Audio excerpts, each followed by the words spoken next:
Today we are going to be doing a What's Behind My Paper project, where we're going to be creating an image that looks like it's behind our paper. So before we begin, we're going to need a few materials. We're going to need a ruler, something to color with. You can use colored pencils, colored crayons, even colored markers, whatever materials you have available. You're also going to need a pencil with an eraser and a black Sharpie or black marker. And of course, you'll also be needing your drawing board or your canvas. I'm just going to be using white copy paper. You can use any size that you want. It can be bigger, smaller, again, whatever material you have available to you. So if you want to pause the video, gather the materials, then we'll get started. So to begin, we're going to be needing our ruler and a Sharpie marker and our drawing canvas. So to begin, I'm going to make a border around my paper. What I'm going to do is I'm going to take my ruler or a straight edge and I'm going to trace a border around. As you can see, I'm not going quite all the way to the edge. I'm going to leave a little bit of a space on the sides. Now I'm going to rotate my paper. I'm going to draw another line. Again, leaving a little bit of a space for that border. Gonna connect my two lines down here. Get rotated again. And I'm gonna repeat this process on all sides so I create a nice little border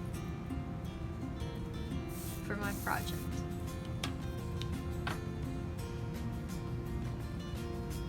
And last but not least, one more line.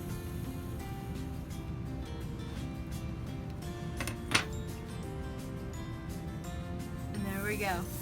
We connected. So now you can see we have a nice little border around for our drawing. So next what I'm going to do is I'm going to take my pencil and I'm going to create this kind of pool or open within my paper. It can be similar to this shape or it can be any kind of shape you want. But important things to remember is we're going to have one edge that is relatively straight. So just like on this line here. We're also going to make sure that we have it come to some sort of point as we have on this side, but these can be any shape that you want, the sides, and it can go up higher or down lower. Just one straight edge and one point, so it looks like your finger was pulling it across. So I'm going to make my edge. I'm going to start here, and it's going to be almost the same size as the paper. I'm going to take mine, kind of give it, pull it down, so kind of a straight-ish, give it a little bit of curve to make it a little bit different. And then I'm gonna go up to one point, I'm gonna come down, maybe I'll have it come up a little bit, I'm gonna pull it back down. So I create that opening which my image will be in. So then once I have that drawn, I'm going to trace that with my Sharpie marker.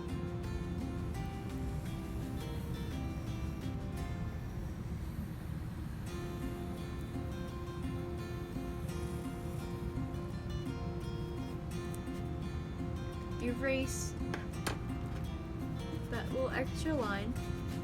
We want to keep our papers nice and neat, so erase any pencil lines that you may have.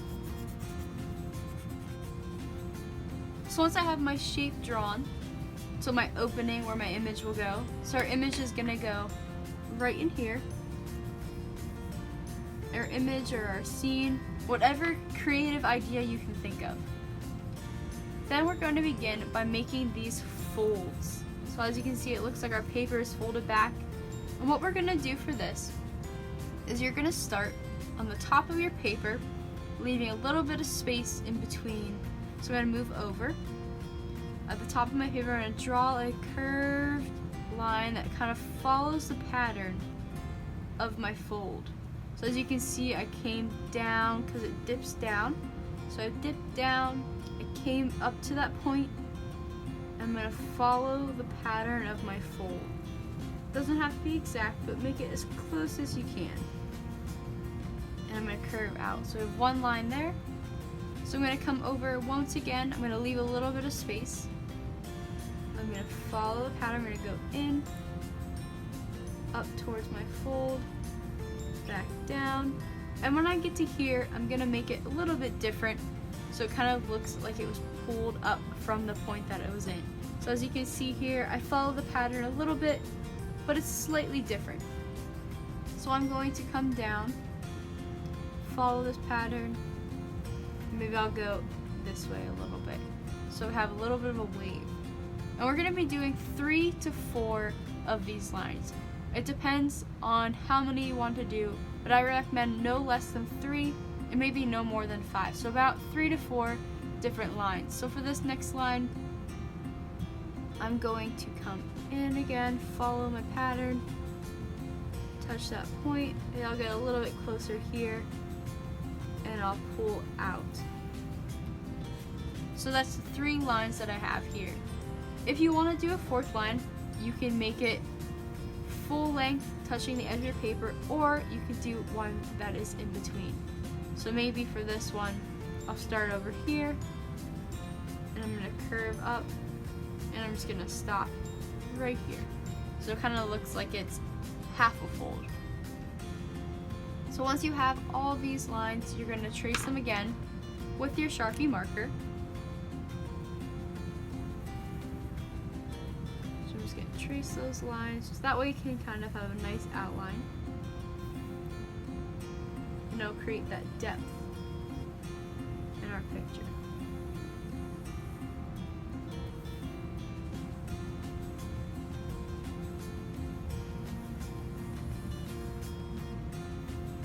And last but not least, our little hat. Again, going to erase all my extra lines so I don't get confused when I start to make these straight lines or curved lines. So I'm going to erase these up, get a nice clean canvas with just my Sharpie, and I'm going to begin my next step. For this next step, we're going to be needing our ruler, and we're going to start at this corner, at the corners of our opening. I'm not going to use the edges of my paper. I'm going to be using the corners. As you can see here, the straight edges begin inside of my image, so this little border. And the same thing on the outside, and I'll be showing you that with this line. So what you're going to do is you're going to line up your ruler, a little bit of the edge. You're going to take your pencil, and you're going to draw a straight line across. So from this border to this shape, you're going to draw a straight line. Then you're going to pick up your pencil and follow it all the way to this last line. So here I'm going to be using my 3rd line that I drew, and I'm going to make another straight line. I'm going to pick up my ruler, move it up a little bit, and I'm going to start in between my border and my shape. Pick it up, move it over to that 3rd line, put it down, and trace. Pick it up, my ruler. You want to make sure that these are as even as possible. So I pick it up, draw a straight line between my shapes,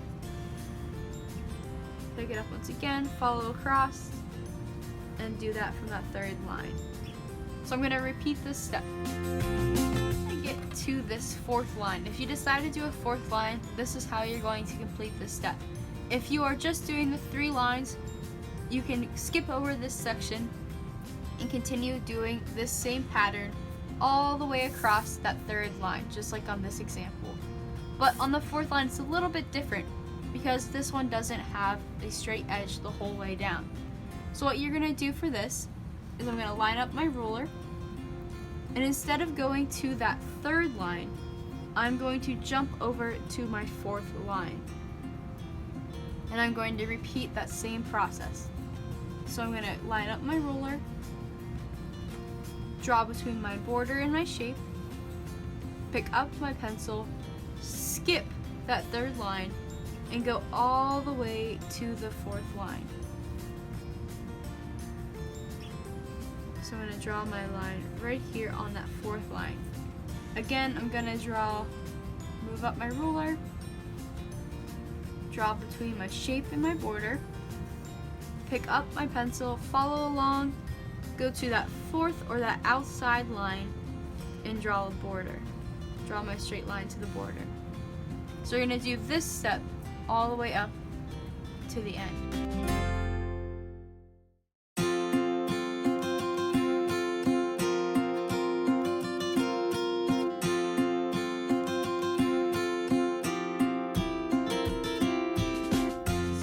Step, once we have our straight lines drawn on our edges, and remember in between our shape, we are going to begin to do our curved lines to give that illusion that our paper is kind of crunched together. And if you want to, if you're comfortable with that last step, if you wanted to just trace right with marker, go ahead, as long as you're sure that you will be able to get that straight edge on both sides. It's always best to do it in pencil just to be safe, and then you can always go back with marker. Same with this step, but I recommend doing a pencil first, but if you feel comfortable enough, go ahead and begin with Sharpie. But I always recommend maybe doing pencil until you get the hang of the shape and the pattern. So what I'm going to do for this step, for creating our illusion, I'm going to start on my outside. That way I'm right next to the line that I'm going to be continuing across. So I'm going to start on my outside line, and I'm just going to make little curves.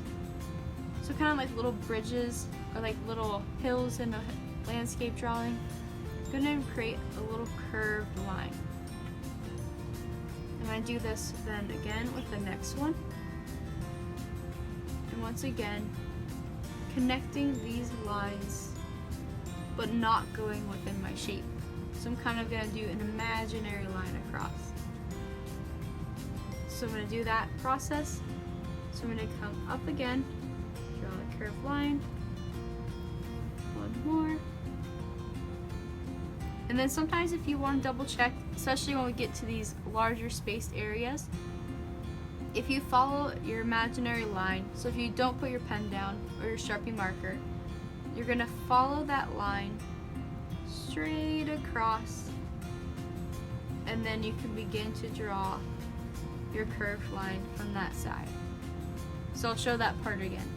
So I'm going to follow, not putting any marker down, I'm going to follow this line straight across, draw my curve, and then I'm going to draw my curve on the next line.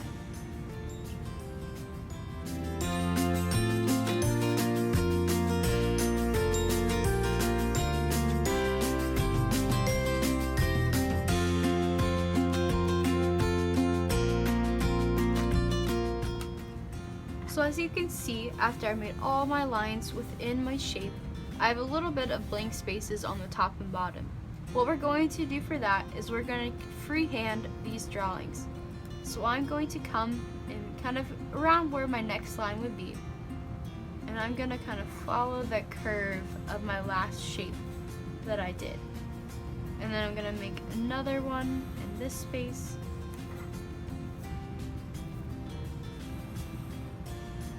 Continue out. And if you want to, you can add maybe a little half one here or a little tiny curve there. Even though you don't see the whole line, you can kind of get that illusion that that line's still there. And I'm going to do the same thing to my top. So I'm going to go where my next line would have started, kind of follow that last shape that was drawn, and do the same thing within each step. As you can see here, I'm not going to get my whole shape, and that's okay. So follow that line and curve. So I have room for one more. Go up. Can't fit any more in here. And I'm going to come back down and finish off. That way my paper is completely covered within those lines. So our next step is going to be kind of giving this little bit of shading. So shading gives a lot of depth to different paintings and drawings, and artists use shading to kind of give a 3D dimension or a three-dimensional look. So what you're going to do is you're going to take your pencil and you're going to lightly go and follow those curved lines that we created. So as you can see, I'm kind of making a V pattern like this. As you can see in this blank space, I'm creating a V pattern. And I'm going to kind of repeat this V pattern all along those lines that I created. So I'm going to make those little V patterns on all my lines.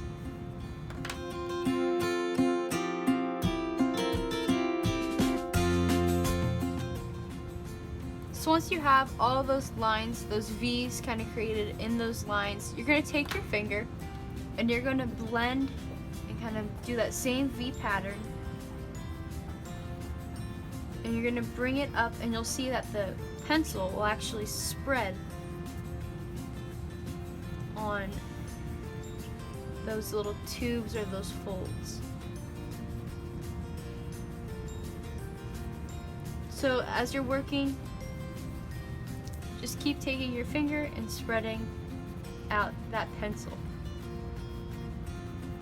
You'll notice that it will start to kind of be darker in the center and a little bit lighter. You can even take your finger and kind of go like this on its side and just blend in those pencil lines as best you can. So you're going to repeat that for all the tubes, everywhere that you have your pencil.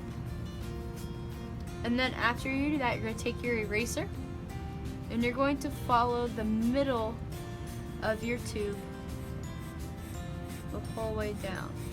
So I'm going to kind of erase out that center of my tube. So my two lines are on the side.